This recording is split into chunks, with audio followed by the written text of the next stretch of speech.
ẹ gbà mí o, bàbá mi fẹ́ fi mí lọ́kọ tipátipá, Fatima ló sọ bẹ́ẹ̀. Ọmọbìnrin ẹni 20 ọdún kan, Fatima Aliu, ti rawọ́ ẹ̀bẹ̀ sílé ẹjọ́ ṣẹ̀ríà kan tó wà nílùú Kaduna tí í ṣe olú ìlú ìpínlẹ̀ ọ̀hún pé kí wọ́n bá òun dá bàbá òun ọ̀gbẹ́ni Aliu Muhammadu lọ́wọ́ kọ́ pé kó má fagídí fóun lọ́kọ. Fatima tó rawọ́ ẹ̀bẹ̀ sí kóòtù nípasẹ̀ agbẹjọ́rò rẹ̀ Malam Y.A. Bulama sọ pé òun ti lẹ́ni tóun nífẹ̀ẹ́ láti fẹ́, àwọn sì ti ń bára àwọn bọ̀ tipẹ́, ẹni tó wù òun nìyẹn. Agbẹjọ́rò náà ní bàbá oníbàárà mi yìí fẹ́ fi ọmọ rẹ̀ fẹ́ nìkan tí kò mọ̀ rí tó wà nípínlẹ̀ Niger tó sì fẹ́ fi lọ́kọ lọ́ranyàn.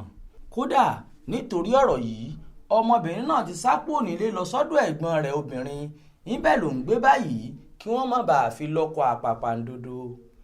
Oníbàárà mi yìí sọ pé ẹni tọ́kàn òun mú tọ́kàn òun sì yàn lòun nífẹ̀ẹ́ sí, ẹni náà lòun sì fẹ́ fi sọkọ.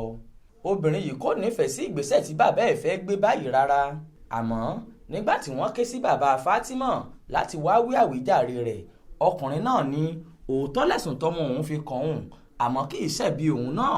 Ó ní bàbá tó bí òun, ìyẹn bàbá Fatima àgbà, ló ti fi Fatima lọ́kọ kí wọ́n tó jáde láyé.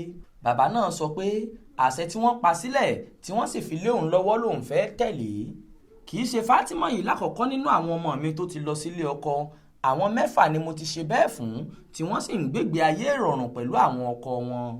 Bákan náà ló tún fẹ̀sùn kan ìyá ọmọbìnrin náà pé òun ló ń kọ́ ọmọ rẹ̀ sóhun. Nígbà tó ń gbé ìpinnu rẹ̀ kalẹ̀ lórí ọ̀rọ̀ náà, onídàájọ́ Malam Isiaku Abrahaman ní bàbá náà lẹ́tọ̀ọ́ lábẹ́ òfin ṣẹ̀ríà láti fi ọmọ rẹ̀ lọ́kọ, àmọ́ láti fi agídí fún ọmọ náà lọ́kọ kò bójúmu.